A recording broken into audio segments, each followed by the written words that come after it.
Hello, the internet. Welcome back to our little corner of said internet. I am OneManBluMan, and I am here with Rixart on another stream. Hello, Internet. Don't worry, today should be a bit of a longer stream today as we continue with said production of Dædscúa.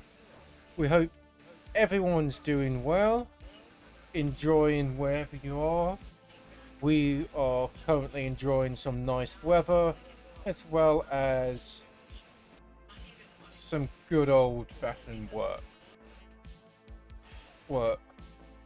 As for today, we're probably going to just do a bit of the animation like normal and finish off a topic we were talking about last time. Yeah, we didn't really get into what we thought about the Legend of Aang. Yes. I'll let Rixart start, seeing that he was the one who watched the most recent. So take it away. Yeah, and I thought it was a very solid movie. Would have loved to see it in theaters and all that. And yeah, the story was good. I really like how it was Aang's movie. I know there's been like some critiques and opinions of the other members of Team Avatar, but we'll get to that. Yep. But you know, I'm glad that if any of the characters were focused on, he got like the most, because I feel like the movie did something that wasn't particularly explored that much in the show. At least it wasn't so overt, and that's his relation to the Airbender genocide. Yes, I would agree. Given my thoughts on the movie as a whole, would have loved it to be released in the cinema. I would have went to seen it a couple times. It would have probably been the first movie in years that I would have willingly spent £50 seeing that movie. Yeah. Multiple times. There's only a handful of films I actually went back to go see again in theaters, and this movie would have been one of them. Yep. Well, let's start with the positive. For one, I enjoy this movie. It's not perfect in any way, but it is at least feels Avatar: The Last Airbender. Like Rix has just mentioned, it definitely focuses more on Aang, and I'm glad about that, especially with the air nomad stuff. I know comics covers this, but comics aren't the same as... Yeah, there was only so much they could do being on a Nickelodeon show. Like, it's still tackled very much in the original show, but I would say it's more subtle, and I guess because of everything that was going on, there wasn't that much time to get into it. But Yeah. now that Aang's older, and, you know, as you grow older, you ponder some things, and I feel like that's always going to be something that Aang would never really get over. Yes, it's something that I like that they do basically cover. That is, Aang never really recovered from the genocide of his people. Yeah. But it's one of the good things. I mean, like, it makes complete sense, right? Aang, upon discovering another airbender, is kind of infatuated of having another airbender do Yeah, around. It's despite all the friends he makes and all the accomplishments and that, he's still the last airbender. That's a cold, hard truth that probably for the rest of his life he always had to grapple with. Yeah. It's one of the things that I think they go really hard on. Especially the MacGuffin of this film being a item that can bring back bending. Like, it makes complete sense why Aang would want to get his hands on it. Again, I'm also going to give props for Dave Bautista voicing the villain of this film. I do think one of the best actors in Hollywood right now. See, I mentioned this last stream that I knew him as a wrestler beforehand, and I do think the voice voice work is definitely something where he can shine a bit more. It's good to see him where he's at. He's not a Dwayne Johnson that is destroying franchises at the moment. And if there's any wrestling fans there, yes, I do think The Rock is kind of also destroying wrestling as well as a bit. He set something up and he never went to finish said setup, what is a shame. But with Lars Airbender and Dave Bautista was great. The overarching story of this film is pretty simple. Aang's trying to find artifacts for his culture, the air nomads. Some bad guys attack him, and they're looking for something as well. He then the Unchosen? Yes. Gifted? Something to that effect. They're basically non-benders looking for a powerful device. Leads Aang to discover another air nomad who survived, but for much longer. And it pretty much turns into we're going to be traveling around. We're going to be traveling to unknown territory with the gang. They go beyond the Four Nations, and I always thought, because it's left unspoken, but it's like implied that the rest of the world is actually a lot bigger. Yes, because we only really focus on the Four Nations. We don't know if that makes up the entire world, or if there's other areas to explore. Yes, and it's not a solid fact or anything, but I always thought it was interesting. And it's something that I like that this film's tackled. Like I said, they small problems. It does feel like it's rushed in places. Suki being missing for this entire film is a crime. Yeah. And let's actually talk about the other members of Team Avatar and how they're used. Katara, I feel was used really excellently in this film. Yes, I would agree. Katara, Toph, and Zuko. I generally thought they nailed on the head. Sokka. Yeah. It's a little bit. We'll get to Sokka, but Katara was Aang's emotional support, and she was the first one to clock into something's not right with Targo, who's the villain. We never mentioned his name. Yeah. That was good. Her and Aang's moments were really sweet. I never really personally shipped them. It was just kind of a facet of the show that just kind of accepted and don't really put too much stake in, but they were really sweet in this movie. Yes, they generally felt like a couple. Katara and Toph, great. I'm gonna say something that because I know everyone got a voice recast. Now I mentioned this to Rixart off stream. I am 50-50 with some of them. I think Katara and Toph are probably the best. There's the ones that you will struggle to hear the difference in. Yeah. In Sokka, you can tell in places. It's the same with Aang, but for me, it's Zuko. Zuko is the one where great voice actor, but due to Invincible, Steven Yeun has been in a lot of animated stuff this past few years. That's just his voice is just too recognizable.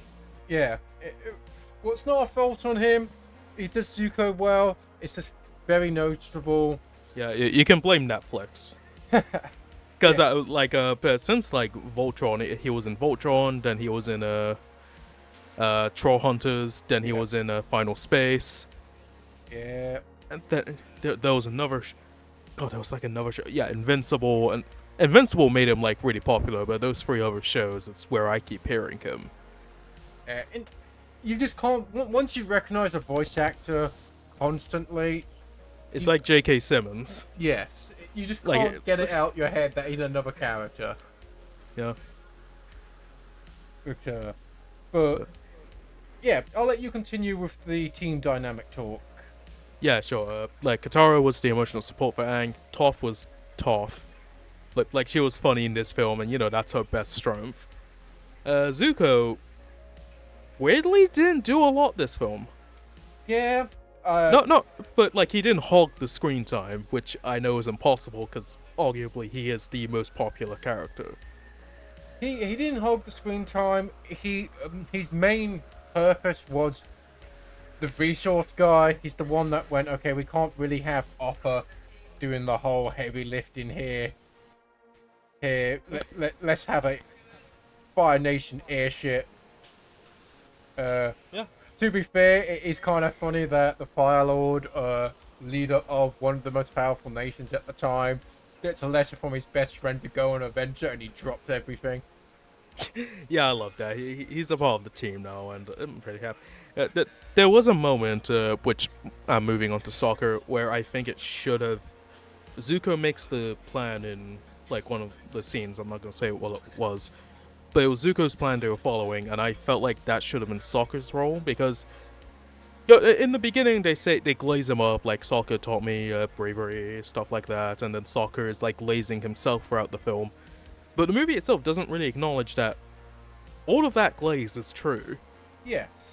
Sokka Yeah, like is the mastermind of strategy in the entire gang. yeah, it's like yeah, he's the funny guy too, but that's not all he was.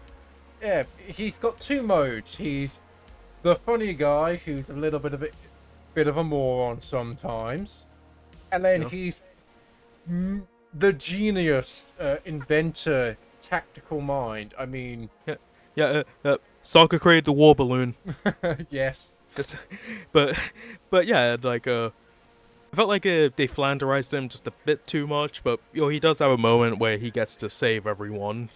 It felt a little forced just so he could have that moment, but the voice actor arguably was the best one. Barely noticed the difference between him and the original show. Yeah. And he did get like a cool action scene against the Airbender. Yes. This is something that I will say. The team dynamic feels like it hasn't really changed much since the end of the show. You can tell there are some things. Sokka seems to be the forgotten character of the entire series, more so than his wife Suki. What is? Yeah, which you know what? Just gonna say it. The Equalists had a point. Yep. Yeah. No one cares about the non-benders. It's what is a crime, seeing that the non-benders generally made the show special, because it even made a point that non-benders actually do have a role in this world, and it's a shame that Yeah.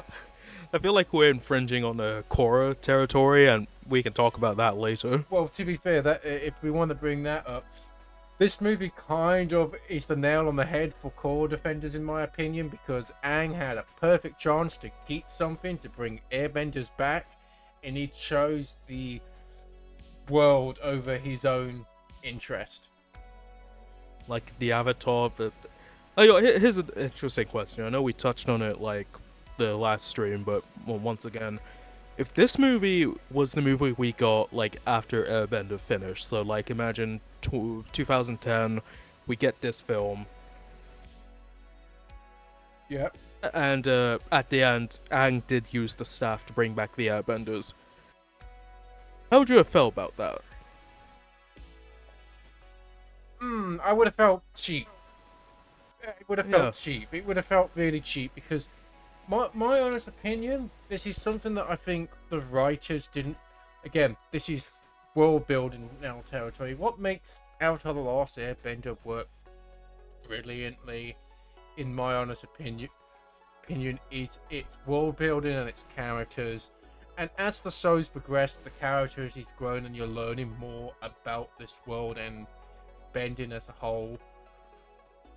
And overall, it kind of does explain that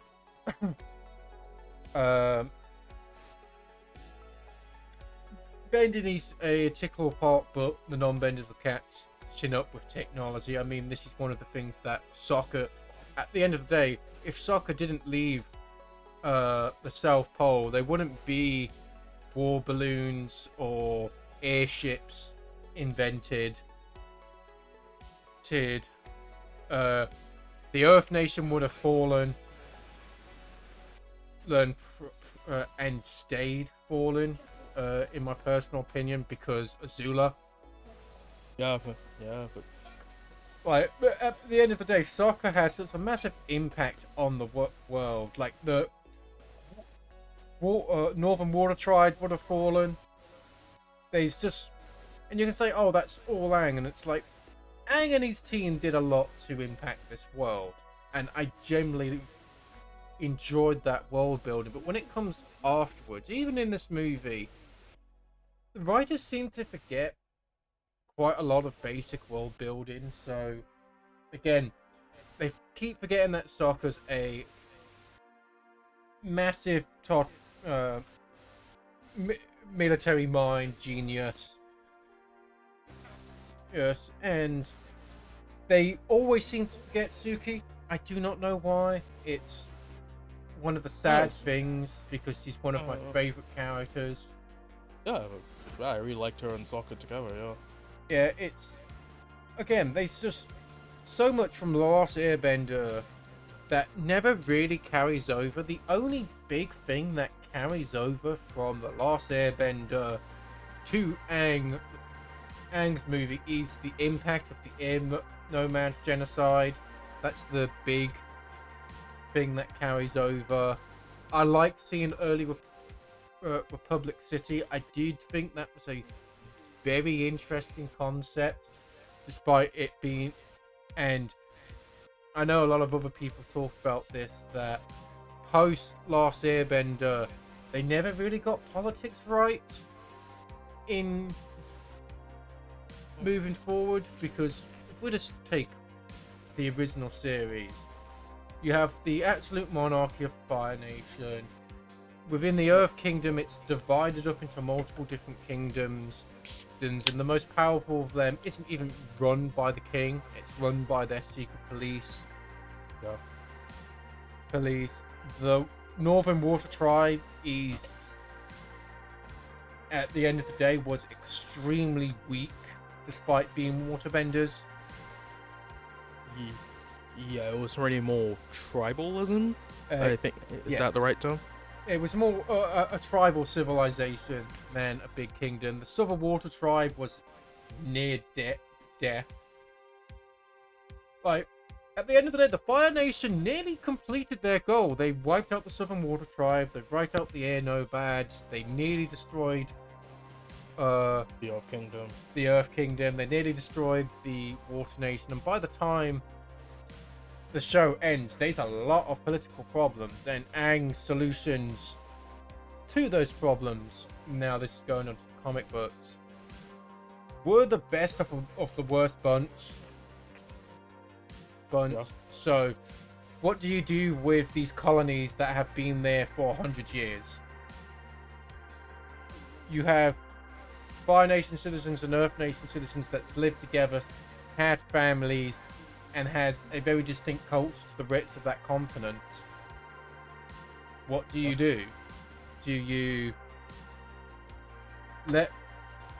do what the Earth King wanted? What was all of the territory comes back into the Earth Kingdom? Do you do what Zuko basically realized he had to do, and that was keep the colonies so it doesn't divide families? These... Yeah. Yep. I think it's a very difficult question to answer. That's real. Yeah. Like there's a lot of moving parts there. Yeah, and Republic City was essentially, in the context of the modern world, the best solution. It's pretty much the It's the best compromise, I guess. Yeah, I know it's probably the worst scenario, but it is essentially how Israel was kind of made. This territory was controlled by Empire, giving up territory. Really, these people were being mass genocide,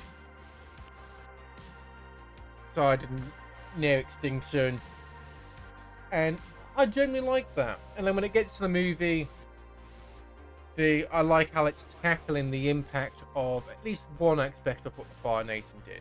It's a shame the Zuko movie got cancelled. I would say that too. Yeah. Oh, There's a lot of like the whole Firelord family line is really interesting to explore. yes. This this is also one of the reasons why I don't like Korra. I know I mentioned it. I believe I mentioned it on the last stream. I think Yeah. season 1 is the strongest of all the seasons, but that was because it was a mini series to begin with. It was a mini series that got popular. I was one of those people that demanded more, but the creators didn't have a plan on how to continue that series. Uh, yeah. Okay. So to mention something that I did last time. In 2014, I binged the original Last Airbender, Yep. and that was like the easiest binge I ever did. And then I decided to finally buck down and watch Korra, which I had never done before. So, no, wait, I did like the year before, but I got confused with the episodes because Yeah. season two was airing, and there was the 2-part episode beginnings, Yep. and that was like the most recent one. So I thought, oh, okay, so that's episode 1. Watched it. So I watched the Avatar 1 stuff first, and I'm like, oh, that's cool. Now where was Korra? So I got like really lost, and I'm like, oh, it was like full-on autistic brain moment. Yep. But yeah, I binged the Last Airbender, and then I began to watch Korra, and it was such a slog for me to get through season 1, and an even longer slog to get through season 2. Yeah, and season 2 was the one, and I know there's going to be some people that will disagree with us here. Season 2 is the one that really ruined that show. Despite it having good things in 3 and 4, Yeah. 2 just leaves such a bad taste, particularly in my mouth, that I hate watch the rest of that show. Yeah, season two was not a great season at all. And again, I blame this primarily on the writers. It was generally a writing issue. Yeah. Issue for the whole show. Yep. Because at the end of the day, Korra could have been great. Korra could have been great if it actually tackled the one issue that the Last Airbender only somewhat covered, and that was the conflict between benders and non-benders. Yeah, we don't really know this world in like a non-war setting. Yep. So yeah, Legend of Korra had the perfect opportunity to kind of get into like the day-to-day, what kind of issues you can get from a post-war society. It touches on that a little bit, like, all because the war is won doesn't mean people aren't gonna try and start another one, stuff like that. Yep. Which, credit, it does try to tackle it. To limiting success. Yeah, again, I put this all down to it was only meant to be a one season thing, so they tried to get through as much as they could in season 1, and they wrote themselves in a corner when it got really popular. So I would also say that season 1 also tanked the show. yes, Because I don't think it was a strong season that much. if it was just how would you feel the same if it was just a mini series? If it was just one, it would have just been like a blink and I'll move on. Yeah, because that's my whole opinion with Korra. If Korra was just a one and done one season, it would still have the problems that it has. Yeah. But it would be a much stronger addition to this universe than what unfortunately happened to the series. Because at the end of the day, what made Avatar special was the mystery in a lot of things. So when we get to season 2 and then we're revealed the first Avatar, Yeah. kind of takes that mystery out of it, and it's one of those things where if I was writing, I would want to do the first Avatar, but I would probably have left it as a mystery. Especially one day, what they Gave ended us. up doing with it. Because the writing did feel like a step down from what we got in Airbender. Yes. Like, the world itself kind of became a lot more simplistic. Yeah, like good versus evil instead of the complexity of the world. This is why, if there's any Avatar and Attack on Titan fans, there's a video that talks about how it's called Attack on Avatar. So, Oh my god, yeah, I remember you sent me that a couple years ago, right? yeah, it's talking about how they're basically talking about the same thing, but from different perspectives. One's from the Eastern perspective, using all the Western kind of architecture and things, while the other is from the Western perspective, but using all the Eastern religion and stuff like that. And it's what makes both shows, in my personal opinion, some of the best entertainment we've had over the last 20 years. Yeah, I have to watch those videos again because I really like them. Because for people that don't know, both, and I've had debates with another friend over for this. Last Airbender is pretty much an allegory for World War II, in a sense. If you generally think about it, what generally and the effect it had on that world.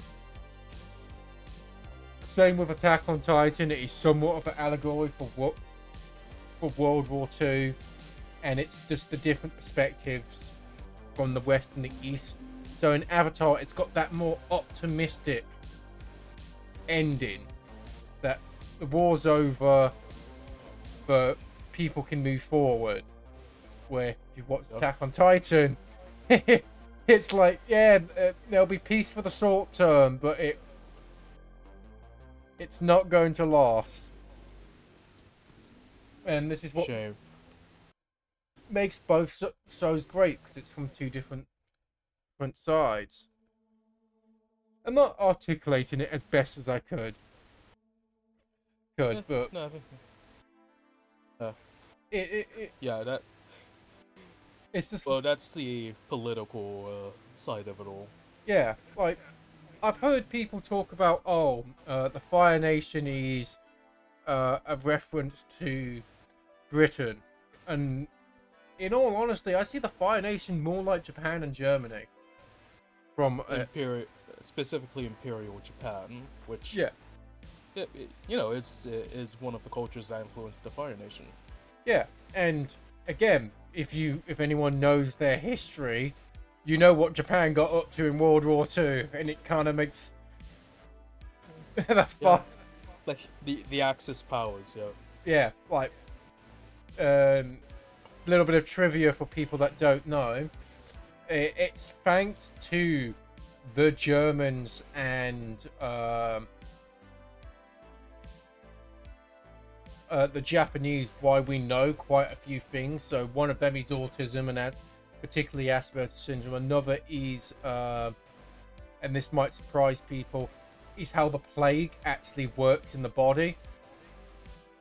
And all these different things were discovered due to particular units and things that these nations would do to prisoners of war or political prisoners, and it is kind of horrifying. It's the one that I always like to mention. Oh, I messed something up there. But yeah, hooray for inhumane experimentation. Yes, unfortunately, this is something that I know a lot of people find uncomfortable. Wars did a lot for our understanding of a lot of different things and developing technology, like plastic comes from World War II that has been despite its problems with pollution, has been one of the big impacts of the world. It is one of those forms of technologies we don't like to think about, but has had a major impact on a lot of things. The popularity of aeroplanes, and that comes from the World Wars as well. To get philosophical, it's like but through darkness, there was a bit of light that still helps us to this day. Yeah. I'm not like condoning anything or stuff like that, but sometimes that's just how it is with progress. There's a sordid history to something that could be so mundane as plastic. Yeah, it's kind of weird when you think about it, because of how much we just live in that post world. Like medicine, I believe it's aspirin, comes about because of the World Wars. Technology and medicine is normally like the big two that gets like a leg up from conflicts. And it's one of the I know we're going off topic. It's one of the things that I'm glad I learned about history, because like the other day I read about like horseback warfare and stuff, and like originally like in the early stages of civilization, people kept falling off horses with the weapons and stuff. So then they created the saddle. I think that's how it went. And like horseback riders still use those to this day, just minus the weapons. And it's one of those things where the more you learn about it, the more you're amazed with the ingenuity with humans, especially when it comes to us just wanting to hurt other humans. And unfortunately, like, it's unfortunate that we as a species done that. And I think Last Airbender generally showed that within the Avatar world. Like, a lot of things got made. I feel like the show was a perfect example of what happens with progress and the technological. Like, Toph created metal bending. That has nothing to do with the war, but it was like one of the biggest contributions to the world, and it came during the 100-Year War. Sokka obviously contributed to the technology and stuff like that. Fire Nation kept upping the ante of machinery. And it just gets to where, when we do get to Korra, that technology actually has a breakthrough with the entire world of it. Now, my personal opinion with the world building is it was way too quick for some of that technology. See, I mean, I would say like look at 1940 and then look at the 1960s. Like in 2010. Yeah, like right, because that's 70 years, and that's the amount of distance. Like back then, like technology was very crude and still like in the industrial period. 2010, it's wildly different. So I kind of give Korra a little leeway with how. True. Because like you said, it was after the 100-Year War, and obviously progress on technology and stuff had progressed so far. Yeah, and this is one of the things that I like with entertainment, when they acknowledge that things come about. Oh, hold on, what's this?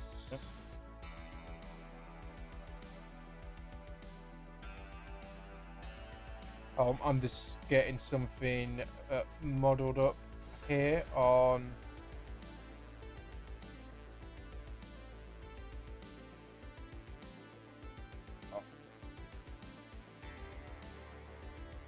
But yeah, this is what makes Avatar great. And unfortunately, they've never really managed to capture that magic. Yeah. They tried with the movie. It's close, but For one reason or another, Last Airbender still continues to be lightning in a bottle, yeah. and we were all lucky to see it Yes, in its heyday. we all was extremely lucky for when it came out, because it would have been completely different if it came out today. And I know this is something we touched on last time. Sokka is a great character because when he starts out, he's a misogynist. 5 episodes in, he actually Changes and grows and becomes the man who was the backbone of Team Avatar. There, I said it. yeah, and we're all grateful for everything being thing.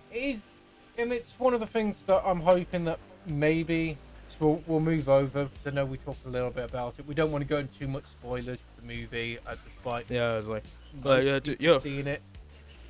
Yeah, I know, and with it being leaked online, like Yeah, this movie just didn't have a chance. It was screwed over by so many, and that's a shame because it was one of the best movies I've watched this year. yeah, I would agree. But that's all Paramount. That is all Paramount's fault at the end of the day, and Alright. Alright, before we move on to like Seven Havens and what we think about it, let's talk a little bit more about Korra, because there was something I wanted to mention. But how bending was kind of shown in that show. And this was something that even season 1 covered, is that it wasn't so much as a martial arts anymore, but superpowered people doing superpowered things. Yeah, Season 2 was the worst offender. Like, even before, it's like stopped being all about the movement and, like the martial arts of it all, because... Yeah, I think because Korra got like a different rating than Last Airbender did. yeah. So, like, they could be like full on with the action of it. Like, people could get punched, stuff like that. And I feel like that with that limitation being taken away, the fights and the world building kind of suffered a bit. It does. Another thing that suffers is, and this is why there's a rewrite. I'll leave a link to it. I did read the rewrite. Yeah. Yeah, like, it's in fanfic form. Yes. Yeah, and from then I was able to like catch up to it really easily.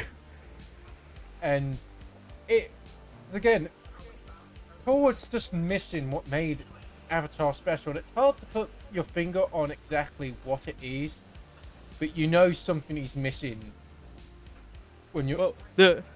Well, there's a YouTuber called Over Analyzing Avatar, and as of right now, he has overanalyzed every bit of Avatar there is. The original show, the comics, Korra he did last year. Check him out, because he's as an Avatar YouTuber, he's like the guy. Yeah, and it's one of these things that we can talk to death about. Like, Korra's biggest mistake was the introduction of Korra. Even though I like season 1, Korra's introduction set the standard on what Korra was going to be as an avatar.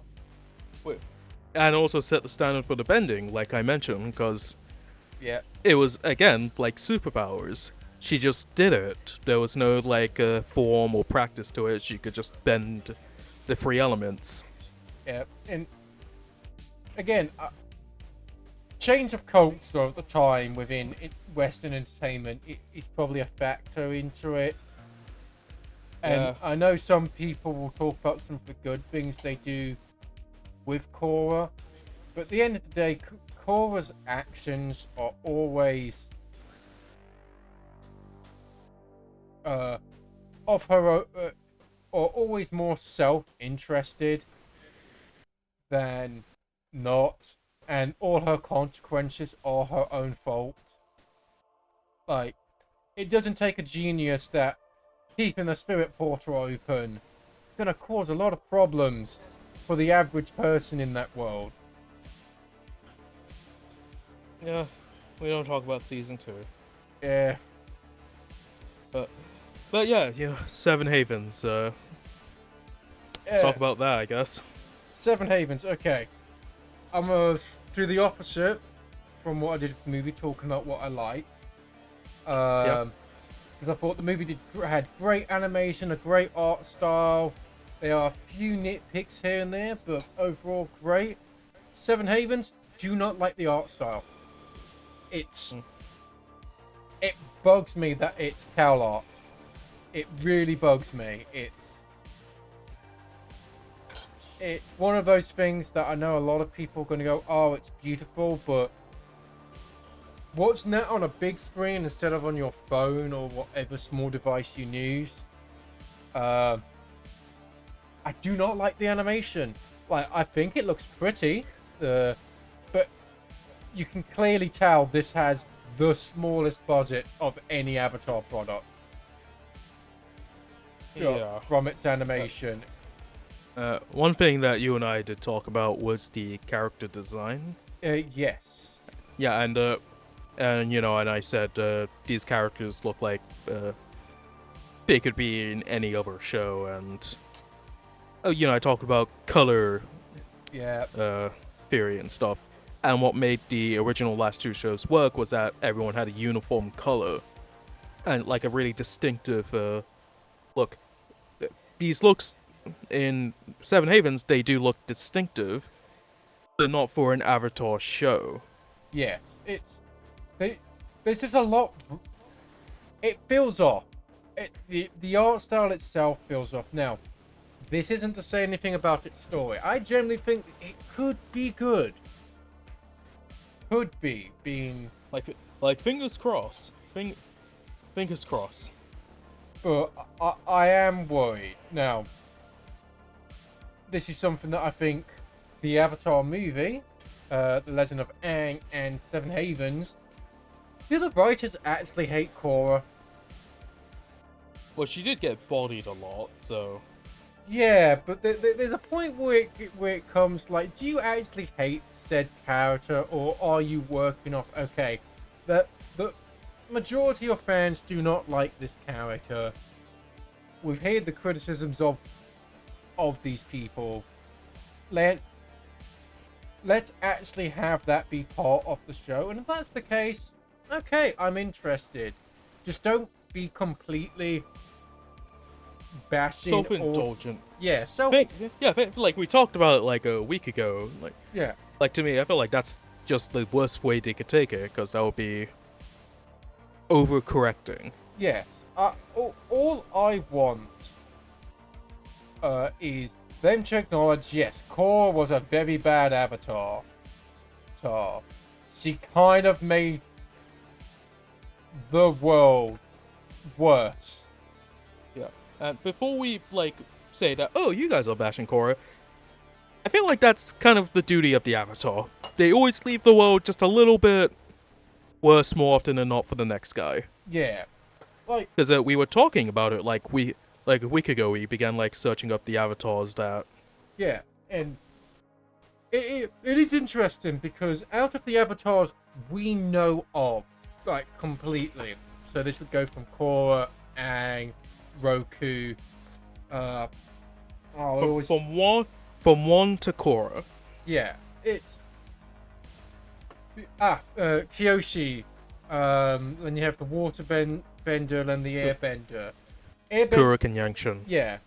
So when it gets to the airbender before Aang, was way too much involved with the political affairs of the world. That then leads the next avatar to deal with evil spirits. What then leads to Kyoshi dealing with all the political problems and actually having the world in a stable place once he leaves. Yep. Next would generally be Roku, who, in all fairness, his best friend wanted to take over the world and not understanding that the Avatar wouldn't agree with that. Yeah, there's also something to say with Avatar Seto, who was like the last firebender in the Avatar cycle. Yeah, He focused too much on the Fire Nation, and I read like that was a bit of a precursor for Sozin to yeah, kind of do his own master plan. yeah. Like, they are things that that the avatars can't fix, and this is why I think Core was such a missed opportunity, and was such a peacemaker at the end of the day. And it's the world he left for Korra was generally a stable world with issues bubbling under the surface. And that's what Korra sort of tackled. All these small little things that couldn't be resolved by Aang. There is like a theme to like both shows that I hear from. Sorry, I was away from my mic. There is like a theme to like both shows from what I read from other fans. The last Airbender was about Aang, who didn't want to be Avatar, becoming the Avatar. You know, like a boy becoming a legend. Korra was about her not being the Avatar, so a legend becoming human.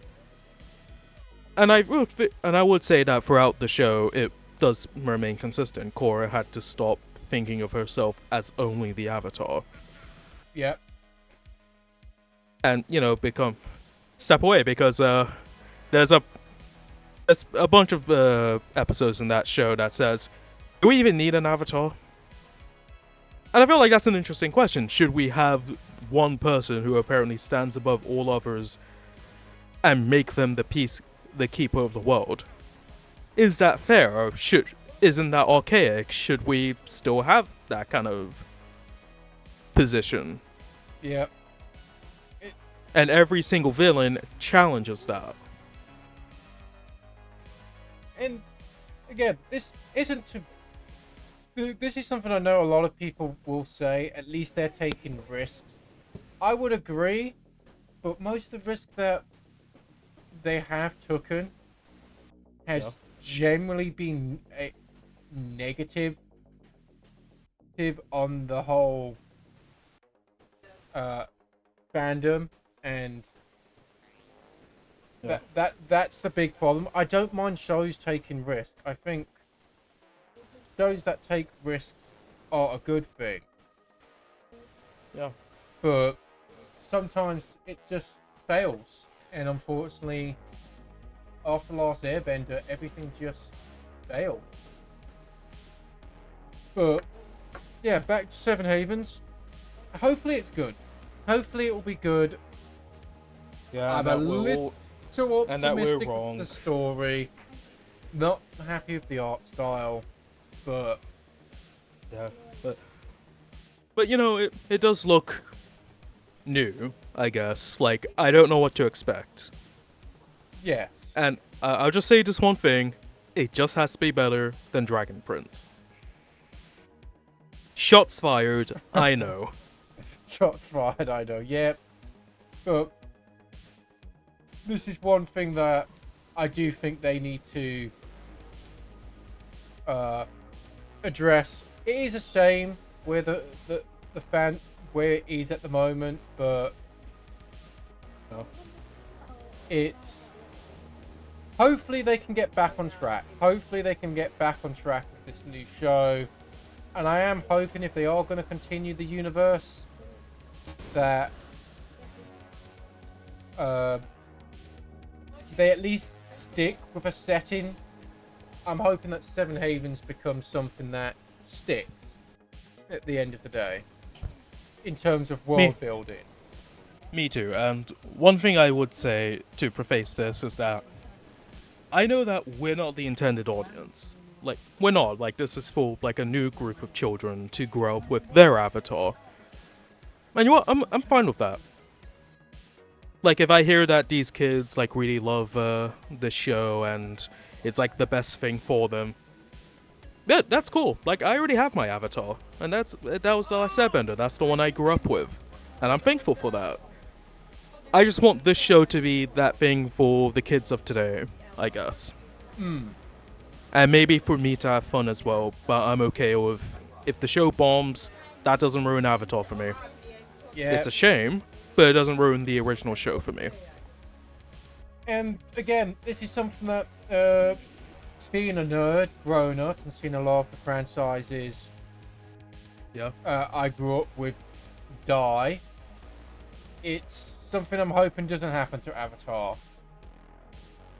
Me too. I'm not completely optimistic. I do think, hopefully they don't completely jump the shark, but we'll just have to wait and see. We will. We will. Well, because this actually brings up a conversation, because I agree with Rick. If young kids find this enjoying and it's one of the things that they like, good on them. I'm hoping that will be the case and it doesn't end up being what happened to Star Wars, and that is becoming a dead franchise. Yeah, but that's a whole other stream. One thing, yeah. One thing that did happen. Okay, so I'm a fan of Power Rangers, right? Like, I grew up with it, I watched every season. It's just one of the things I never grew out of. But in 2011, or a year before Korra came out, there was a season, Power Rangers Samurai. And, that was like the first of a new era, so to speak. I watched it. I would say that I didn't really like it, and I especially didn't like what came next. But, it's like, all these years later, 15 years after that show came out, seeing people who were like 5 or 6 and grew up with that show remember it in a lot more good graces than I did.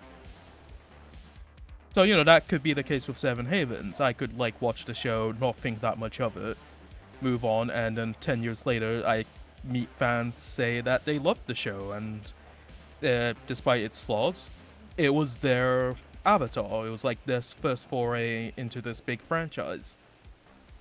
And if that happens, good on them. Yeah. It takes a lot to tank a franchise. I mean, some franchises will always find a younger generation to enjoy it. I mean, they must be young kids that like SpongeBob, modern SpongeBob, where a fan like me doesn't like modern SpongeBob. I have not watched modern SpongeBob. But I don't see that with Star Wars or Star Trek. I don't see many, and I hope Avatar doesn't end up being like that. I hope not too. But we'll have to wait and see.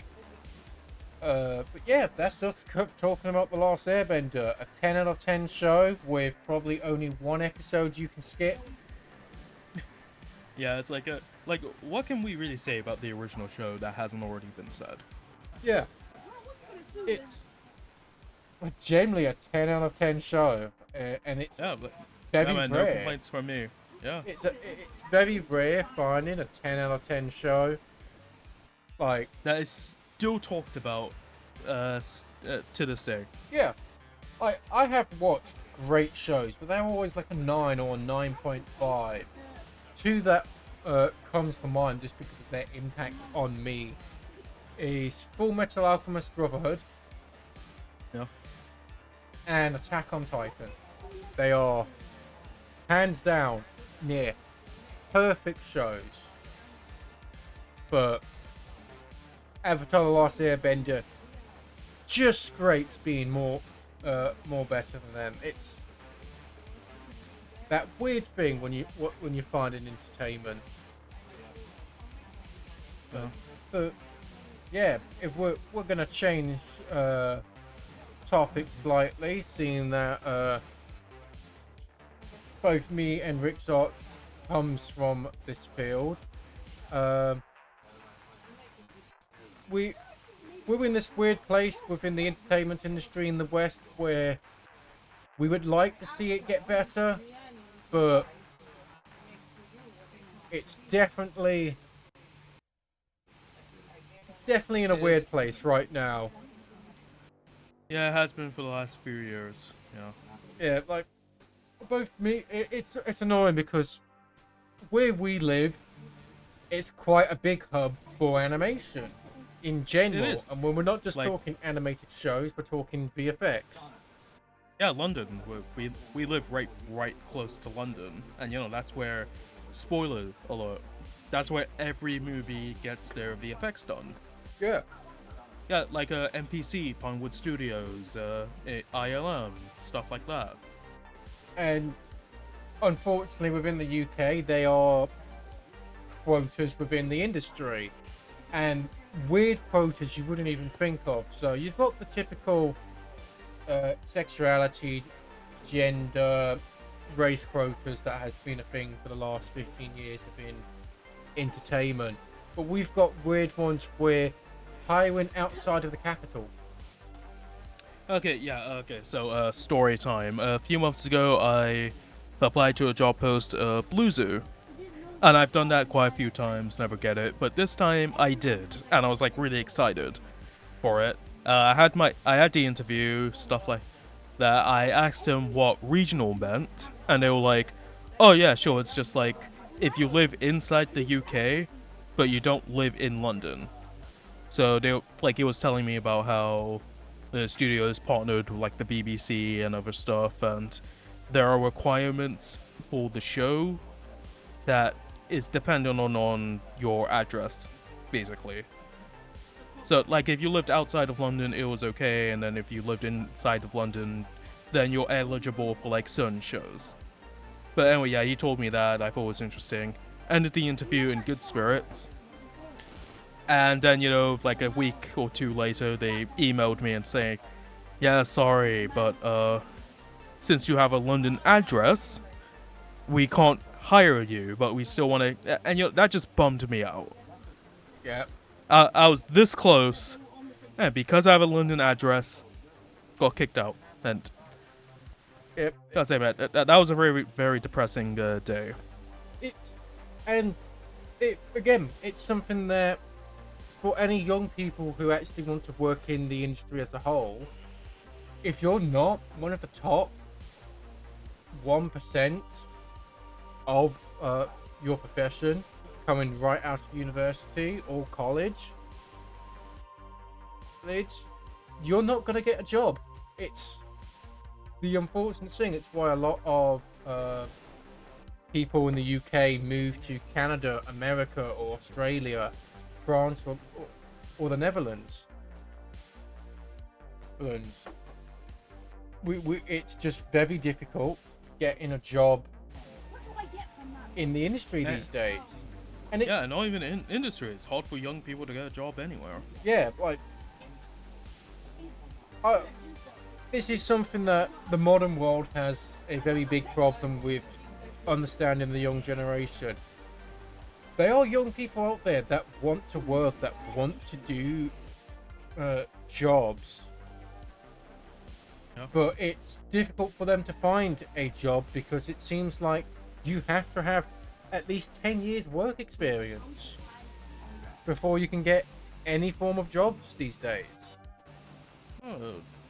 Oh, you know, there's so many job posts out there that are just completely bogus, and Yeah. I would just say I would say predatory.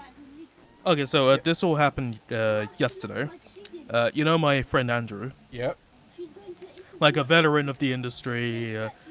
No, he's been in it for like 20 years and so, very talented. And he got approached by this group to it was like a video game kind of deal. Yep. Like we would get, it's a revenue shared job post. So that means we give you 100K if the game makes 1 million. Yeah. Or stuff like that. And then he texted like the group chat we're in. And then I tell him, dude, I literally answered the job post like just yesterday. And I thought, because it was like Friday and I was in bed and it just popped up and I applied to it without reading the whole thing. And then later on the guy texted me and like, hey, are you okay with revenue shared compensation? And you know, it's like, okay, that doesn't sound right. And I see the guy's an AI farmer. That's another red flag. So yeah, I text back, yeah, I don't think I'm qualified for this. Sorry. And then he's like, yeah, it's cool, fine. And then Andrew texted me that the next day. And I'm like, yeah, dude, that was me yesterday. I also had a very bad feeling. Don't do anything. So we were all like taking the mick about it and stuff like that. But yeah, there are people out there that are assembling a team of like juniors and people out of school.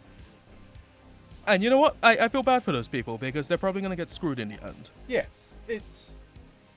And to be fair, Rixart has worked within studios more than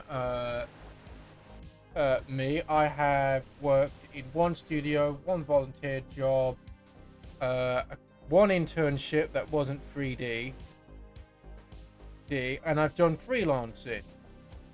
Yeah, I would say that you have better luck freelancing than I have in the industry. Yeah. Because I only had like one industry job. Yeah, but you and had one credit to my name. You had 3 years? A year and a half. Yeah.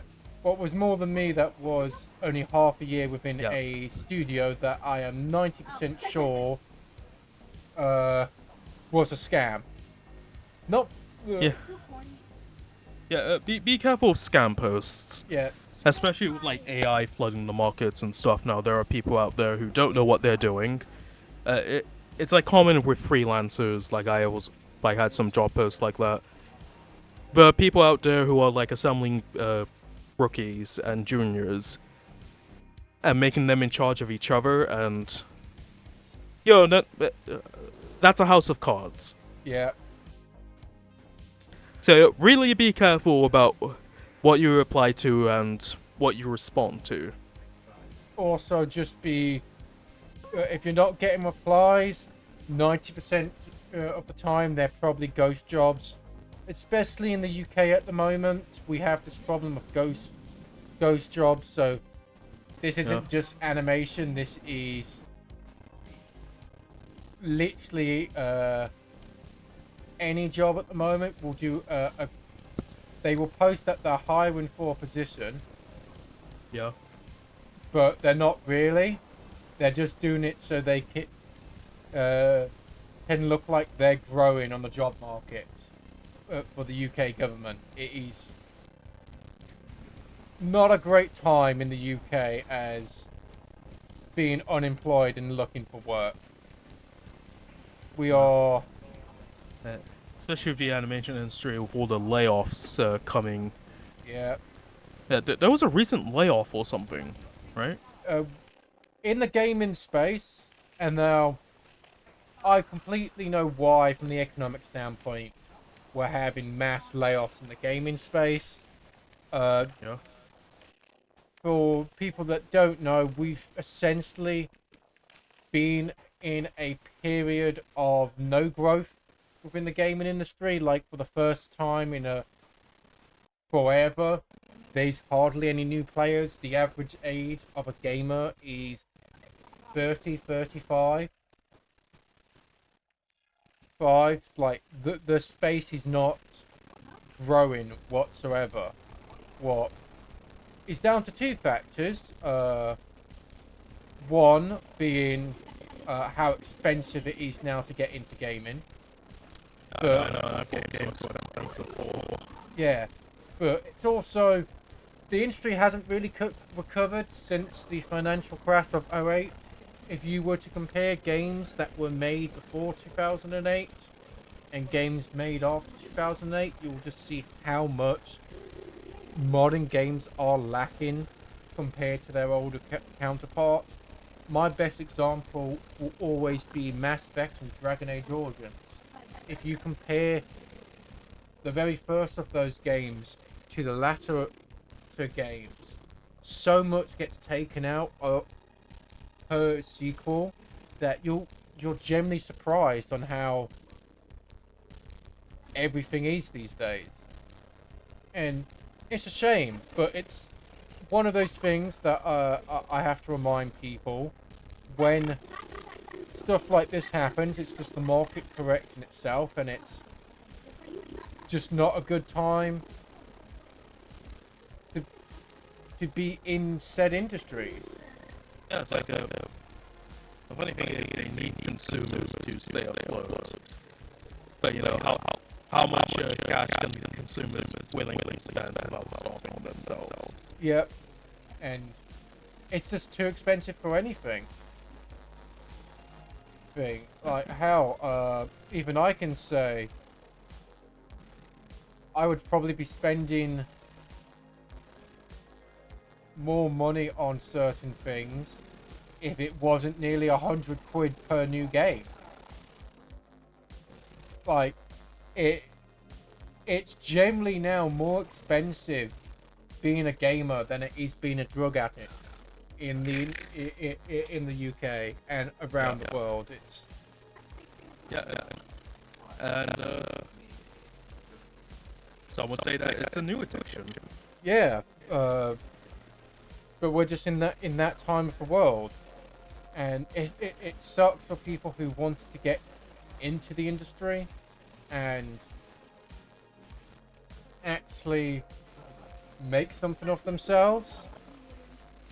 But you know, at the new job that I'm working at, it's like an animation workshop for like children and stuff. One of the head people that I work with used to lecture at universities, and he told me that recently that job has dried up. Ooh. Because you know, like universities aren't like supporting like animation lecturers anymore. I'm not surprised with that. This is for anyone who's in college or ending their thing. If you want to get into animation, there are online courses and academies that are 10 times cheaper than universities. Like Anim Mentor, I have a few friends who did Anim Mentor, and they're far more successful than we are. Yeah, and if I could save up the money and not just survive based on paycheck to paycheck, I would be doing that type of thing at the moment. It's just Yeah, but you know, it's sad. Like I know about you, but you know, like we had a good time at uni. Yeah. But you know, in retrospect, it did seem kind of to be a waste of money. Yeah, yeah, basically, yeah. And it's a shame because you know, we had a good course, we had good teachers, some of them. Yeah. And met some good people. Like we never would have met Alice if we didn't. Yeah. But it's just a shame that all that time and What do we really have to show for it in the end? It's just to be bitter. Like I mean bitter, and you know, and I don't want to be. We are in that weird place where we are a bit bitter on how, because when we came out of university, COVID was still in effect and the industry was still mass hiring people. Yeah, like I was lucky to get a job when I did, but now there was about 12 of us that graduated. Yeah. Right? Like around that number, it was like 10. There was a handful of us, and I would say right up the gate to this day, only 3 or 4 of us have had industry jobs. Yes. Yeah, that was me. I think another guy. I'm not gonna say names or anything, but like you know, I'm talking about like those two. Those guys, I think, definitely had industry jobs. They went into gaming or whatever. And I think that's it. Yeah, like about 3 or 4 of us got jobs, and then some of us just gave up the hobby. Some of us are freelancers. Some of them I never heard from again. Yeah. But it's... Yeah, it's hard for everyone right now. And yeah, unfortunately, that's where we're at the moment. development, and I'm just hoping that what that the industry can at least heal. But it'll be probably by the time I'm 30, if I'm lucky. But if you're lucky, like I am approaching 30 people, and if I was in a position to quit my job and focus on this full time, I would focus on this full time. all right. You know what? Just for fun. I'm gonna show you like the job post. That on like LinkedIn and stuff, and then you can make an informed decision. Because yeah, again, this is where I would love to be working in a studio and doing this in my free time. But unfortunately, like we'll get there. It will be our own studio, and yeah, how small it was. This is as close as we're gonna get right now, and I'm glad to be doing it with you. Yeah, like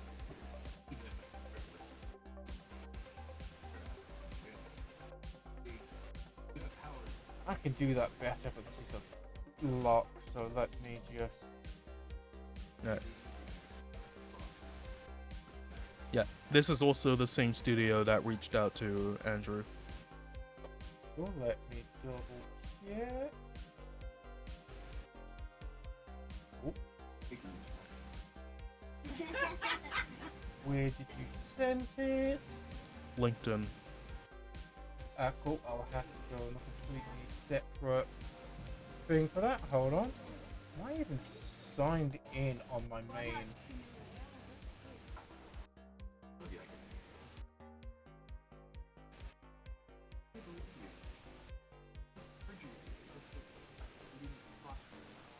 Oh, I am. Okay.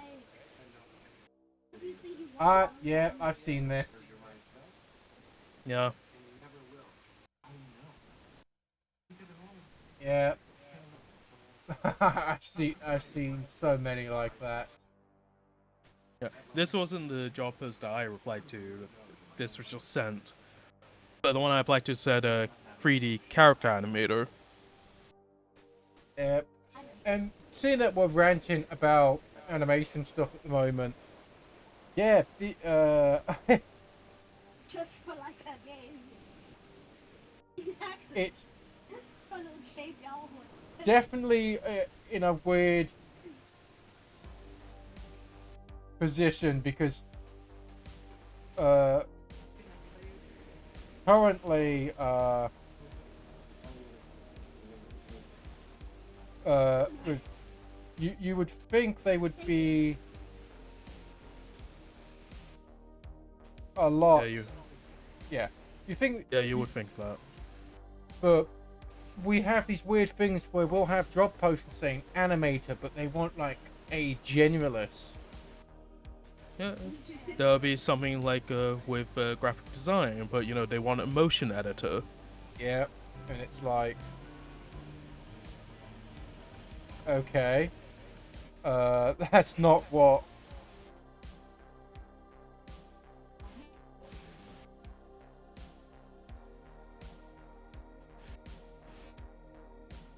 But anyway, to go into positive news, for any Ruby fans out there, apparently we got another update for what's happening.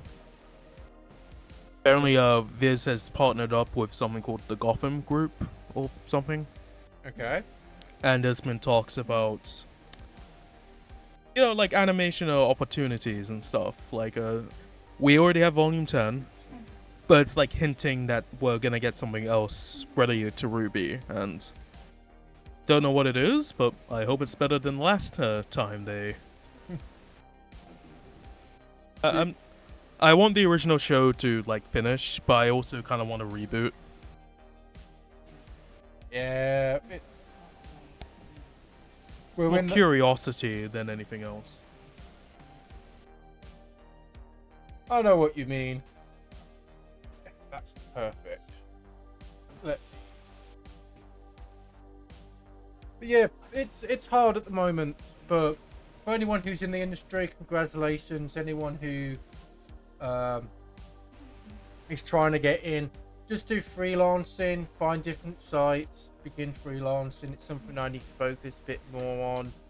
I need to message the client because I've been asking for feedback before I can continue on something. No communication, so I'm going to have to message him because even just finding times to do this is getting a bit hard. Like, I kind of wish I didn't swap my day job. Would have a much better schedule than I currently do at the moment. But instead of talking about other people or just the job, other people creations or the job market as a whole, we do have an update on what we're doing behind the scenes at the moment. Of course, like it's been almost 2 hours and we haven't talked about Dædscúa. Let's do that. Yeah, so we are currently in the middle of making a series Bible. Yep. Cool. So that we are definitely trying to make a video format series Bible at the moment. And I did have one. Rixart gave me a lot of feedback, and I decided to start from scratch. And I'm currently not that far into it at the moment. I'm just setting up the slides. Yep. I say slides, but I'm setting up the early stuff. This will cover everything we actually want to achieve with Dædscúa. At least our main aims for post the pilot. What the whole first season is going to be about, or what could essentially be the whole show. Yeah. So we're hoping we can get past season 1, but that depends if there's an audience for this product. Yeah, it's like there's a lot of indie projects going on right now. Some more successful than others, and we hope to we hope to be successful. I would say that. We hope our main area to work on is advertising ourselves. That's the big thing. Yeah. Thing what we are really needing to actually work on. It's why we're doing these streams, just to show people that we are serious on making this product work. You get to see the early stages of production. Yeah. What I'm happy about, I mean, I enjoy this time with Rixart and doing all these streams. Me too. I do. The welcome distraction, and it's good to just kind of crack on, talk with your mate, do some work. Yeah. I know Rixart is nearly done with another scene, but he has more time than me, so... Yeah. As of right now, I completed 2 scenes. Blue has completed 2 scenes. So that's like, what, 10 minutes of animation out the way? Yeah, I've completed 1 full scene. I'm on the 2nd scene at the moment, and I've just gone past the halfway mark. Yeah. Oh, so you know, like, we're making our dues. We're almost a quarter way done. Yeah. We essentially, my next scene will be scene 6. What is going to be a lot of fun, and that would conclude Act 1 essentially of Dædscúa, and I'm hoping that it won't take us so long to uh, get this all made correctly and nicely. Because we are also working with an art style that is new to the both of us. What is essentially, we're going to animate it like normally. We're going to bake the animation. We're going to, cause essentially we're trying to make this look 2D. So we're animating two cameras instead of having the camera animated. Yeah, which is why we're moving the characters and background around. And yeah, it's a lot harder than you think it would be, but it's fun. And I now need to try and figure out. Let me turn off my environment real quickly. I need to take something out because that shouldn't be in there. Sounds familiar. Because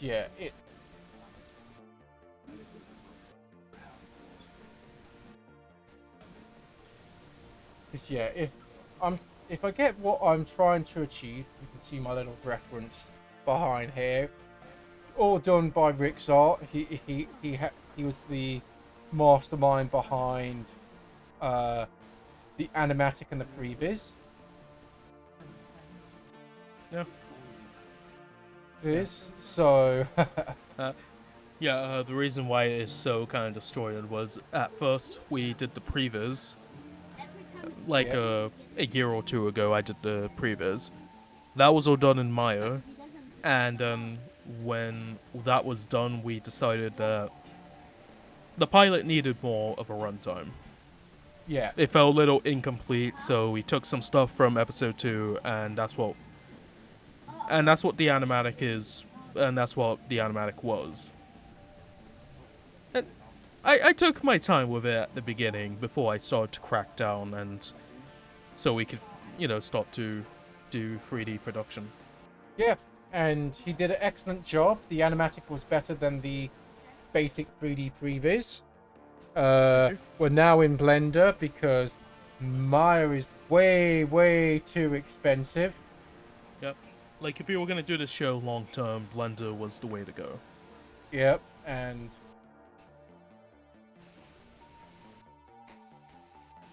this is where we're at. So we're now just trying to get a layout / block out basic block done, so we can. Oh, I did a mistake there.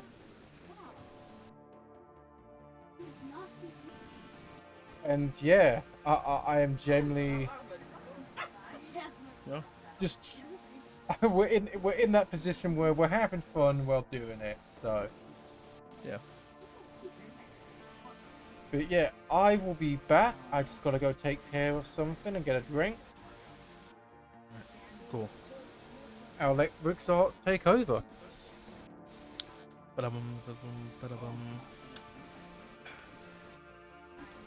This would be nice if we had at least one person watching. Ah, that's okay, we'll get there. We'll get there.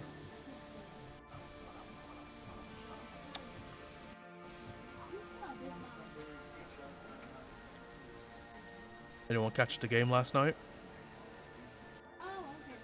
Yeah, I did too. It was a great game. Really liked it when the ball went into the net and the home team won.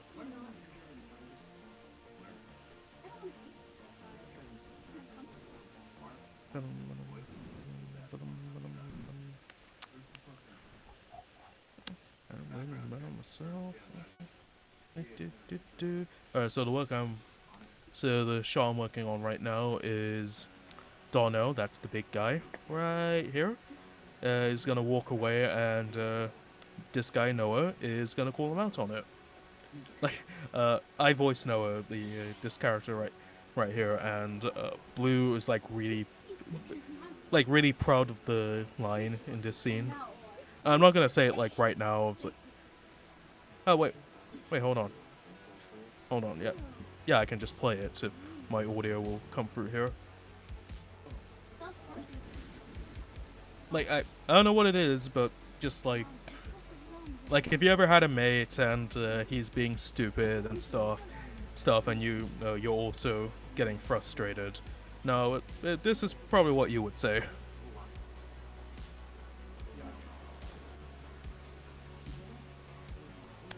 And following this, Dono has no response to that because he knows it's true. Like, if we do season 1 and the entire show, from what we planned of the characters, Noah is essentially Dono's mother. More In a way, father. like more. No, I would say mother because like he nags him and stuff like that, tries to get him to do the right thing, try to get him to drop the drugs, stuff like that. But Dono doesn't listen to him. Yeah, you are essentially right on that part. Like at this point, I would say that Noah at this point knows what's good for Dono, but like there wouldn't be a show if Dono was just to listen to Noah. If Darnell took responsibility a lot more early on, a lot of the show wouldn't have happened. Yeah. What is the story of life? Yeah, you're right. Like if, and yeah. Like before you can be the keeper of others, you have to be the keeper of yourself. Yes, and it's just one of those things where like the show is based off our collective experiences. Like it was like your collective experiences, but I brought myself in the show a lot, and what do we owe each other? What do we owe to ourselves? Responsibility is a big theme. Yeah, and again, for it has several different perspectives. So one of the things that is in Dædscúa is the creator's put a lot of himself in it. I've put a lot of myself in it. It's one of these products that it's our own experiences, dramatized quite a bit.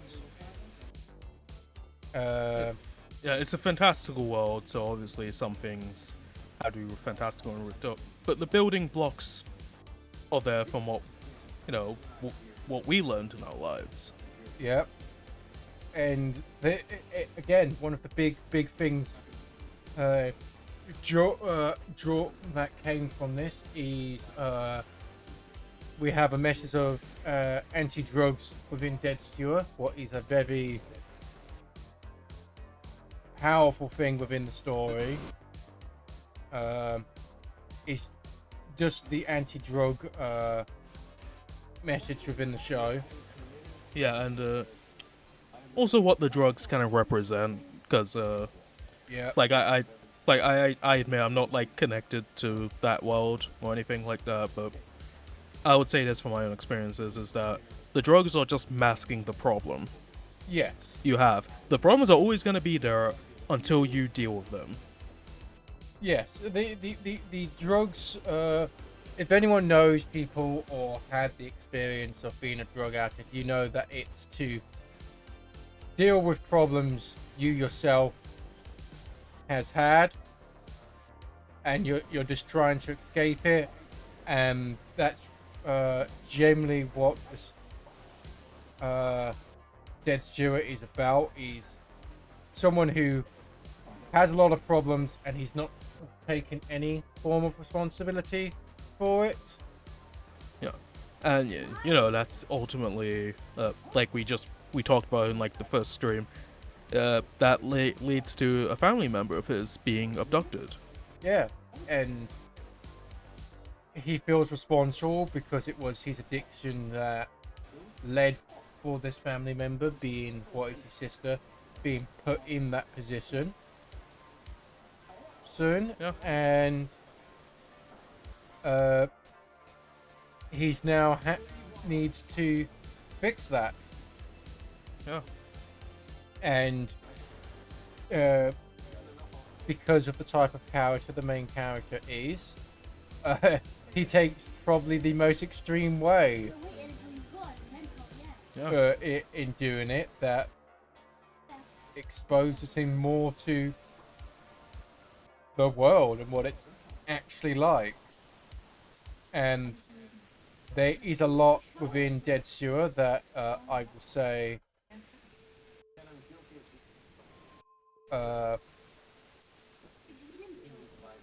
because like, if I'm hoping these streams come across the type of different people we are, it's got a lot of the things I find fascinating. So I do believe in a couple conspiracies and I am someone who, my motto is a conspiracy theory what's the difference between the truth and the conspiracy theory? About 6 to 12 months. There's a lot of things that we now know were considered conspiracy theories but turned out to be true.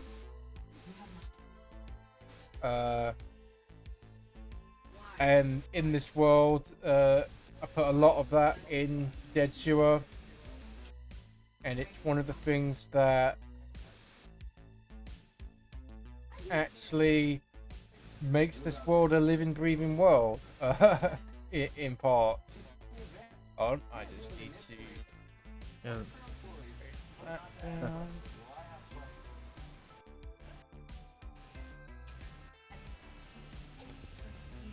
Boom. Boom.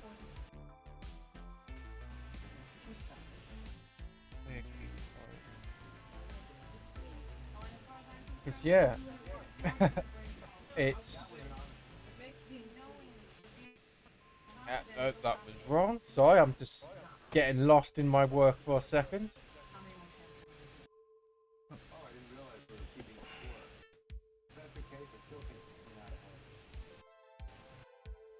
And let me just move. No, that's the wrong bit. Because now you're messing with me and my stuff.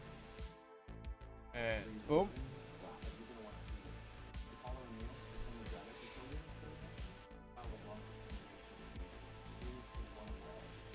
Yeah, I noticed some issues with these rigs, so I'll be contacting our rigger to add more controls on certain parts. Yeah. Tell me when you do that, and then I'll chip in as well. Yeah. One thing I've noticed with Darnell is we definitely need some controls on his scarf and his collar. Yep. That's definitely something that is needed.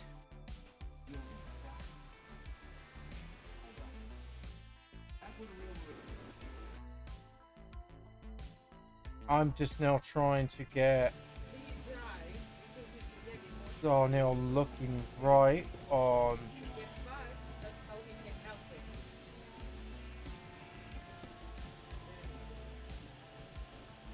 this thing. Yeah, so I feel like that makes sense. Yeah, that's more of that issue. No, that's not in the shop, but it...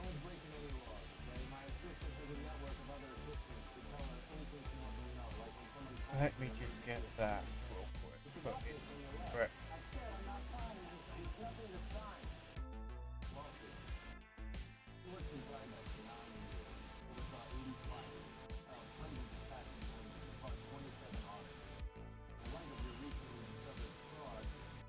Because yeah, there's a lot. To be fair, despite them being like quite a bit in, and it's one of the things that me and the creator Ryan discussed. It's one of the reasons why we have this set in a cyberpunk setting, just because in the UK we can get in trouble for a few things, despite it being fiction. One of the reasons why, if I ever got a chance to work in the United States, I would move to the United States. What is a shame, because the UK is my home, and I wouldn't want to leave. Especially go to like America and stuff. Like Yeah. Canada, I'll be okay with. Canada, I don't trust the Canadians with their healthcare system. My solution to that is to never be sick. Yeah. For those that know, the Canadian healthcare system currently is, oh, you're feeling ill, you're feeling depressed. Have you tried unaliving yourself? And I disagree with that on a fundamental level. But I'd love to work in America, because I know at the moment, I believe it's Florida and Texas has good animation in sector at the moment, and both are lovely. Florida mainly because of the people there, but if I was to move to Texas, I would become a cowboy in an instant. Give me a cowboy hat and boots. And a gun. Yes, no, mostly the hand gun. Yes. Something I do not like about my own country is our lack of gun rights. You can still get guns, but you need a license. What is a little annoying.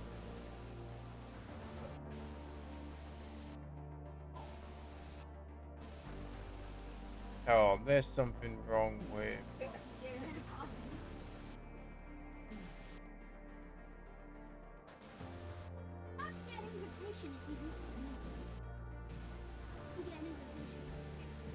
Sorry, there's something wrong with these controls.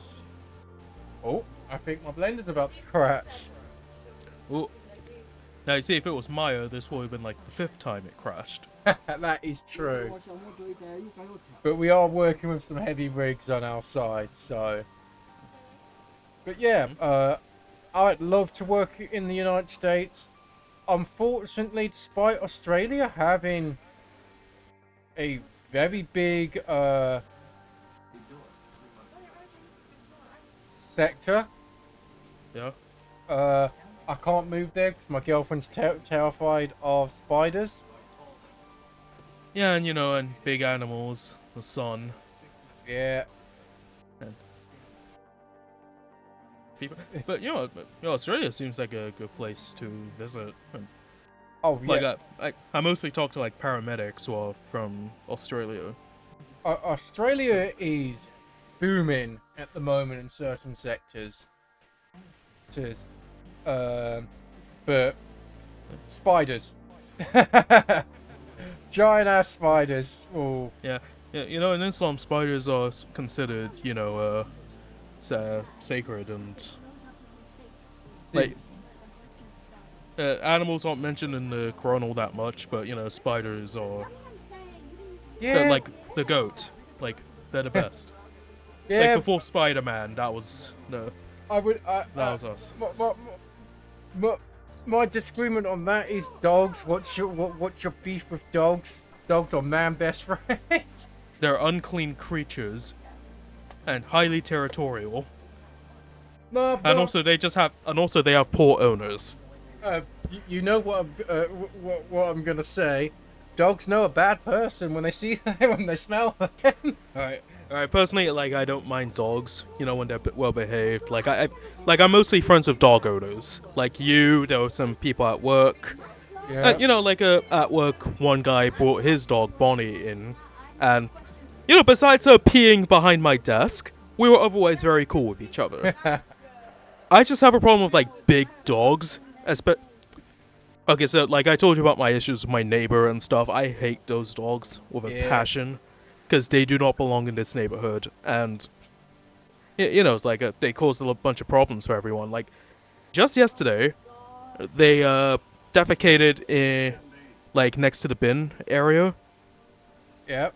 But the thing is, the bin area is where we cross to get out, and they did not pick it up.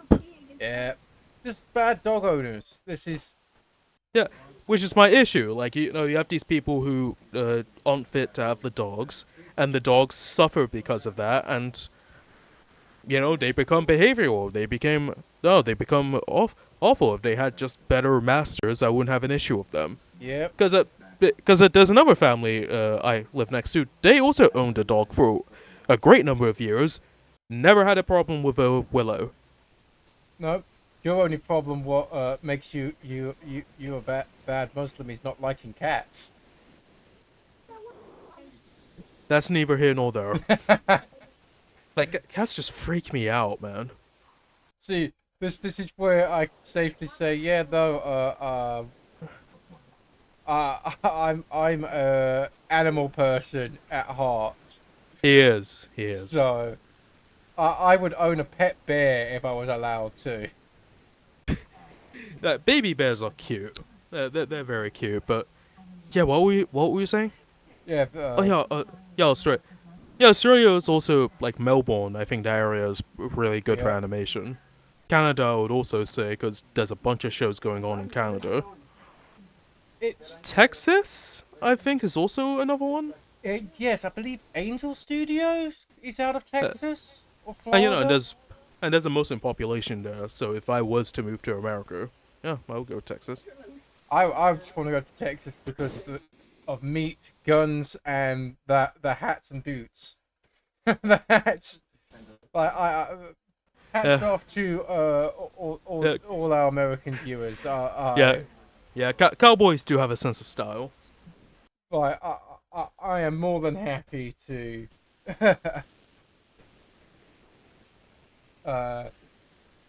move to America. What is unfortunate because I unless it's another planet, I wouldn't want to genuinely live anywhere but home. But home is Kind of exhausting. It's kind of exhausting, and it's well, it's not.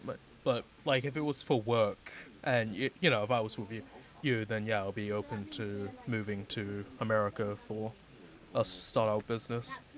yeah. And again, it's only because in the UK it's very difficult at the moment, even just starting up a business. Yeah, Ooh, I think music has stopped. Let me. there was music.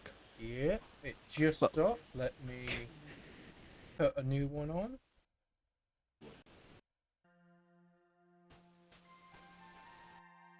Yep, it's now back up and running. Then, given what the time is at the moment over here, we're probably gonna do one more shot.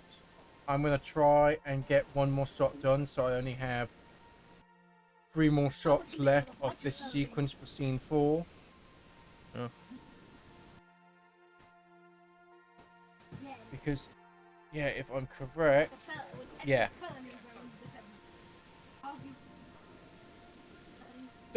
Not that complicated. Although I know it's walk cycles are going to be the next thing. Yeah, we're kind of cheating here. Yeah. This is all basic blocking out stuff at the moment, so. And yeah, I feel I'm probably just going to get that.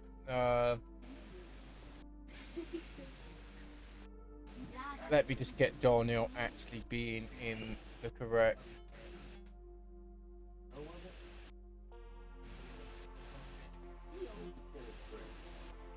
Probably change a few things when I actually get to proper posing. This is just a basic block and layout in. And I'll have to start recording those references. If people are wondering if we're gonna do the splining and stuff like that on stream, we're undecided at the moment. We might do a few, but We're not going to be doing spline for a while. But But we will probably block out and lay out everything on as much as we can on stream. We don't know about if we'll do the same for splining. That will be a bridge when we get there. So we'll just have to wait and see. We'll probably be on splining with our current pace. So if we get Act 1 done by the middle of September, we will probably be done with the blocking and laying out by March, April next year. You can say it with me now. Animation takes time. Animation takes time. Well, Animation takes time. it's just one of those things. Ah, I've got that. But it should be good. Yeah. I'm happy with that shot.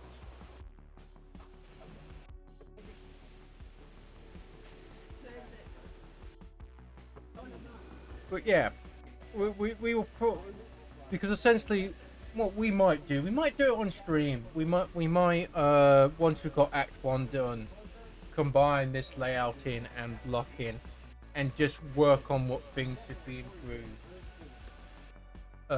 for those things and leave those notes. I know there's a few rigs I need to message to get fixed, and I need to let the guy know to use a particular version of Blender,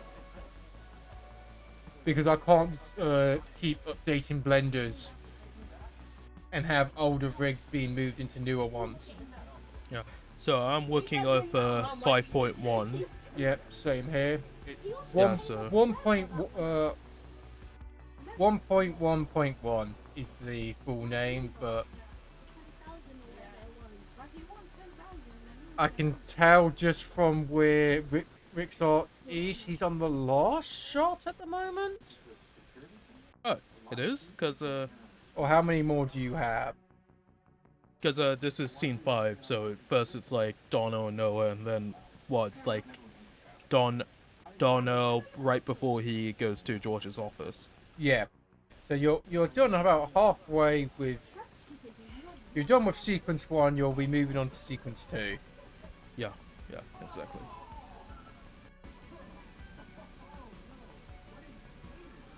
And I'm nearly done with sequence 1 of scene 4. Yeah.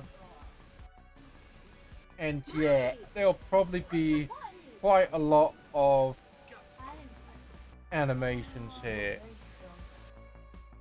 Oh yeah, looking at that time. So, who do I need in this shot?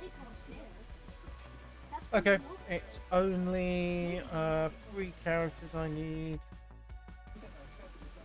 Take out. I won't animate Noah in this.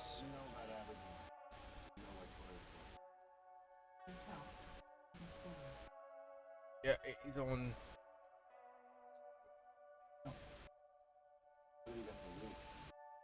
But yeah, we also have our own different ways of doing these things.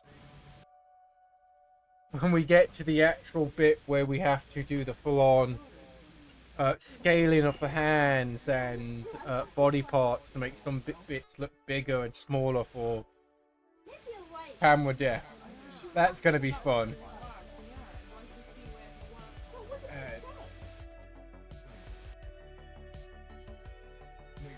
Okay, so this is Darnell getting up.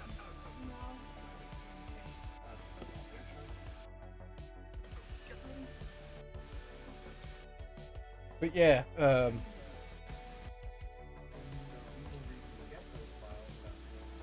going to do that, close that,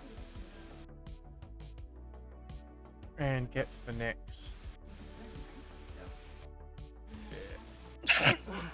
Bless you. Thank you.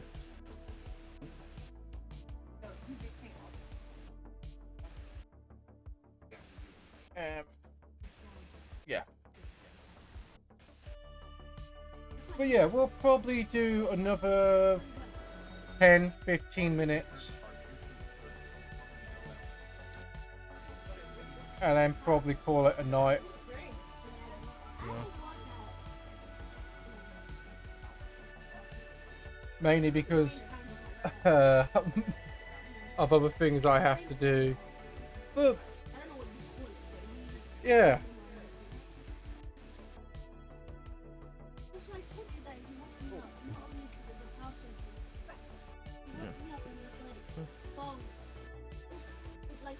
Well,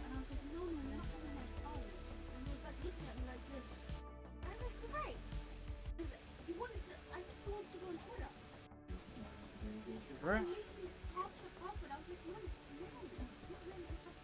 Let me go to outline. Let me go to set.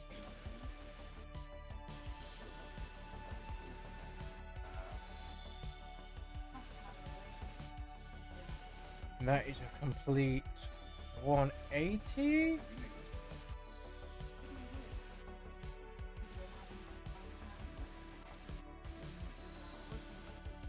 Yeah, 180.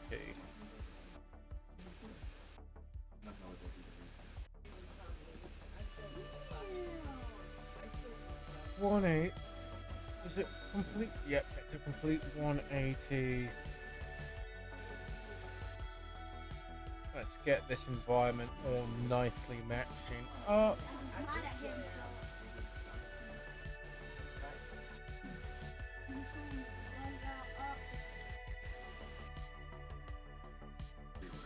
And yeah. Yeah. Won't, because yeah, I know for a fact I'll probably have to animate Noah getting out the chair. Yeah.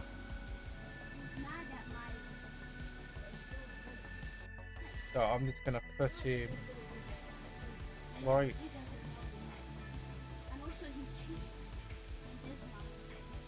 there. But yeah, if people are wondering if these are going to be the backgrounds when using in animations, they, unless it's anything that's being interacted with, it's a no. That's all going to be 2D digital matte paintings. Yeah. We haven't done them yet, but that's what's happening. That will be something we'll be saving up for once we get to the splining bit. And it is something that I am personally looking forward to. Yeah. Let me move that back.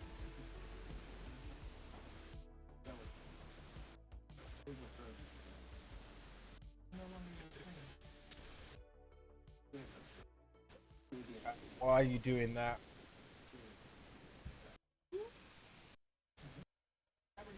But yeah, we are hoping the look comes out quite nice with the final product, because with 3D characters and 2D backgrounds, we're hoping the animation style at least gives us a distinctive look Yeah. for the show.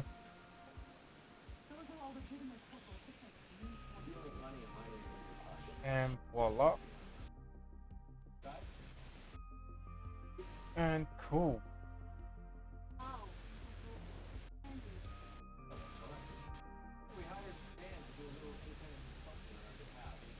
Oh.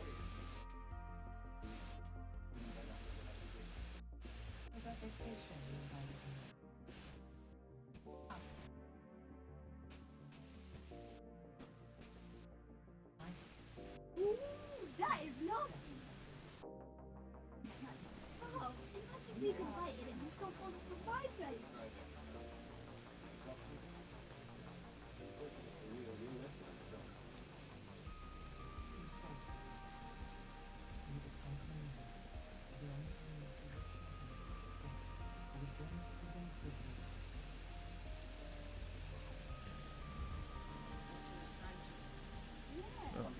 Are you still there? Yep. Just checking up on a few things on my end. I'm almost done with this shot, and then we call it a night. No problem. Oh. Yeah, I'm probably gonna call it now, because I've just realised how much I'm gonna have to.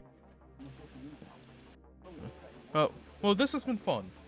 Yes, it's always fun being able to get on stream and continue this work. It is. Even though there's no one's watching right now. Yeah, we've had a few people pop in and out, what I'm happy for. Like, Oh, really? yeah, we've had a total of 3 viewers. Longest it's been about 20 minutes.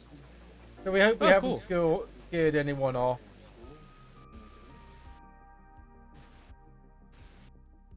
Yeah, I am going to key that. And I'm not going to do the proper poses. I'll wait for that, seeing that this is going to be...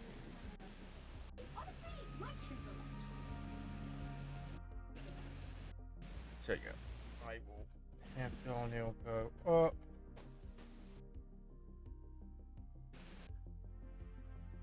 Take that there.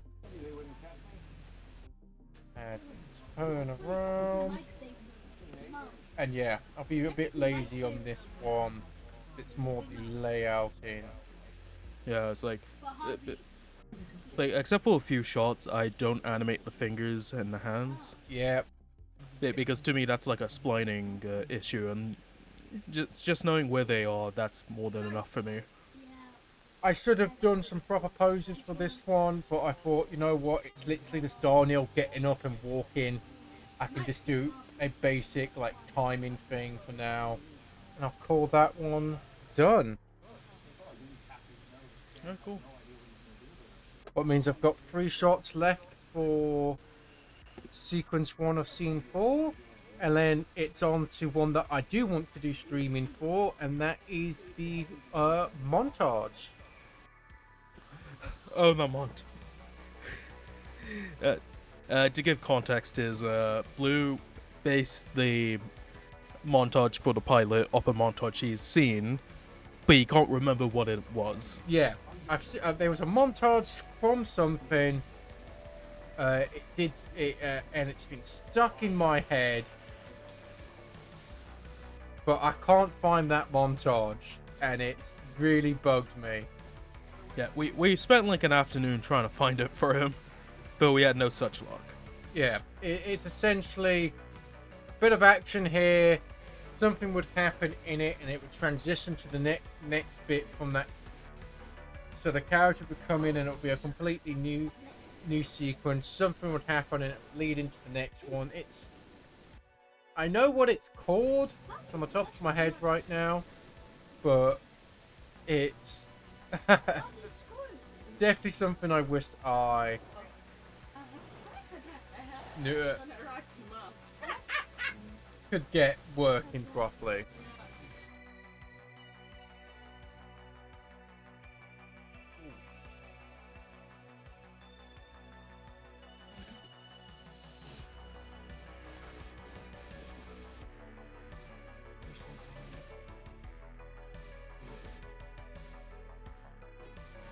Now what? I'm gonna do something just so that actually looks like it's moving.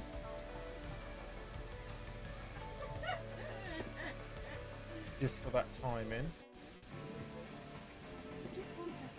Save. And yeah, this is pretty much BluMan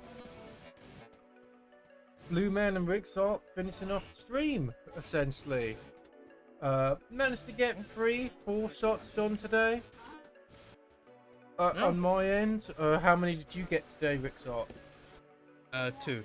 2. So we're doing pretty good. Pretty good. Pretty good. Oh, what's that? Did that mistake again. What? So let me just make sure that's keyed. I just want to get this layout in properly done. Yeah. Working off that.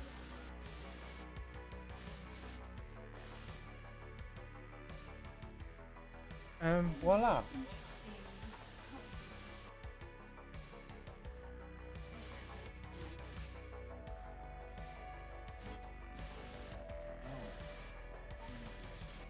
And yeah.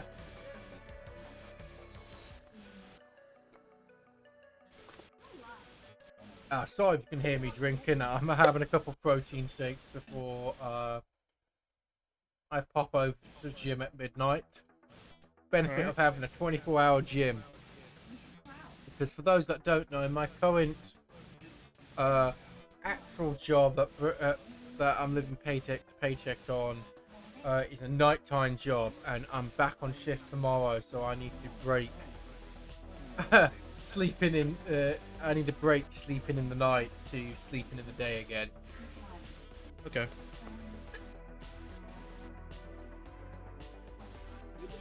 But if it goes like the last couple ships that have gone, I'll probably be just working on the series Bible for the channel. Because, yeah, they've got me on the quieter shifts at the moment, and I get everything done around 2 a.m. and the only things I can do, I can't do until a certain time. Yeah. And that's usually like 3 hours after 2 o'clock. Alright, I'm gonna set up the next shot.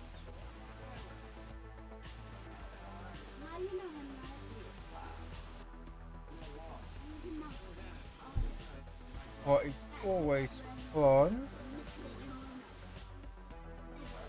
Yeah, because it's only 1, 2, 3 more shots of this sequence for scene 4, and we will be onto the montage, what is sequence 2 of scene 4. Alright.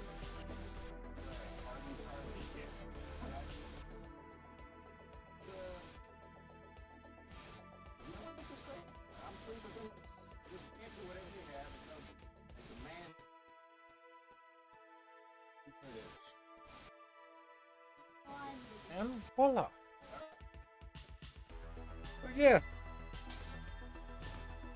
that makes this It's not running in if we're outside my building. Right? don't even need that, don't even need that, don't even need that. Yeah. And yeah, I'm just gonna get this all nice. Might even be able to do this. Let me see if I can get another one done before Rixart even finishes. Probably would. Yeah. I'm almost done here. Seeing that it's a walk cycle bit, I think I might actually be able to. Is that a full rotation? No, that's only a 90 degrees rotation. But yeah, we're doing pretty good. We are.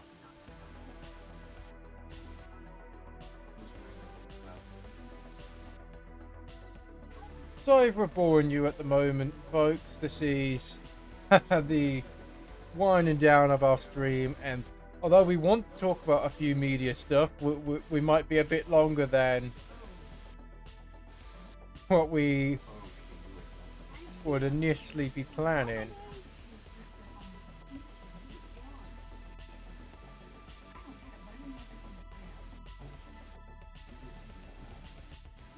And yeah, that is a slight angle. No, seeing that, he was also in an episode of Sex and the City that I watched and he was blonde and that. Boom. But Joe really just hide his haircut. And yeah, it's now a question of, do you think I'm gonna get another shot done before Rixart, or will this... Like I'm finished right now. I'm just play blasting. Oh, you are... Oh, that's an actual pose I would need to put in.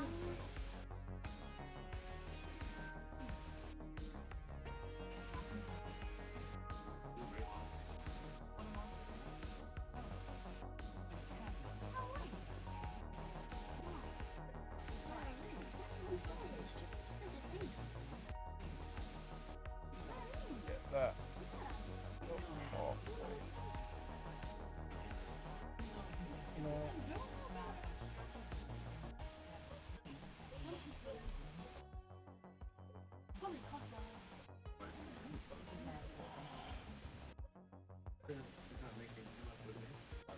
Alright. Alright, I'm done with this shot. Nice. I should put a pose on that one, what I might do on the next stream. But yeah. Thank you for joining us today on this Sunday stream. We're pretty much in that position of continuing where we left off, talking about the Last Airbender franchise. Guys, what we both adore. Like, if Dædscúa could get to at least, I'm hoping we can get to that level. But I would just take on just getting enough people to enjoy our series that were able to actually quit day jobs, focus on this, build a team, and release not just the whole show, but the entire universe we have planned for it. Yeah, it's a fun. Yeah, it's been fun world building the entire show and beyond. Yeah, like we said, we are just currently at the aim of getting the pilot out, hoping to then do season 1, and then we're going to decide on if there's enough people that enjoy it, if we can continue or move on to another project. Yep. I will be happy just getting season 1 out and starting something new if need be, but I would generally love to continue to do the whole show and its expanded universe. Me as well. I as well.